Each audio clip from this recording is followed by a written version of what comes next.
Kagaya nga po ng napag-usapan natin, isa sa mga dahilan bakit sinisante ng Denver Nuggets ang head coach na si Mike Malone dahil masyado nga nitong pinapaboran at binibigyan ng special treatment ang player na si Russell Westbrook. Kahit man sunod-sunod ang malalaking pagkakamali na nagawa nito na rason ng mga pagkatalo, pinapabayaan pa rin nila itong magkaroon ng malaking playing time. Pero simula nang tanggalin ng Denver si Mike Malone, noong nakaraan tuluyan na nga pong nag-iba ang trato ng kanilang team kay Russell Westbrook.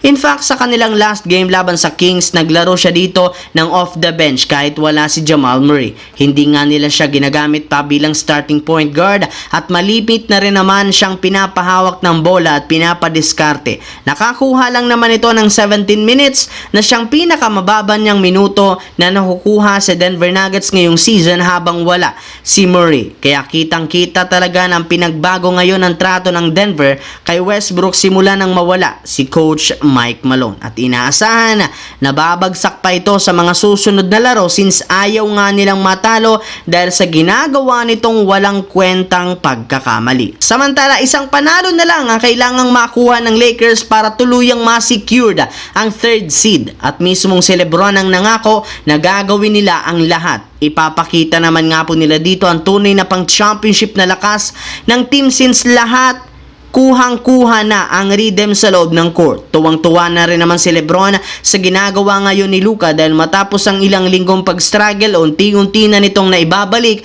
ang kanyang galaw at shooting sa 3-point line. Kita nga yan sa pagkapanalo ng Lakers last game laban sa Dallas kung saan nakapagtala ito ng 45 points. At kapag naipagpatuloy ang ganitong klaseng laruan ni Luka at gumanda ang galaw, syempre siguradong kakayanin nilang matalo ang ibang mga malalakas na contender na kanilang makakatapat pagdating ng NBA playoffs. Nagkaroon na nga sana mga idol ng pagkakataon na manalo ang Memphis Grizzlies sa kanilang game ngayong araw laban sa Minnesota matapos sila ditong makalamang agad. Sadyang natalo lamang sila 141-125 nang ma-outplayed ito sa second half sa kabila ng 36 points ni Ja Morant. Dahil sa pagkatalo, bumagsak na sa 47-33 ang win-loss record at bagamat tabla pa rin sila sa Golden State at Minnesota, sila pa rin ang babagsak sa top 8 since wala nga silang hawak na tiebreaker sa dalawang team na ito. At ang mahirap pa dyan, kakalabanin nila bukas sa pangalawang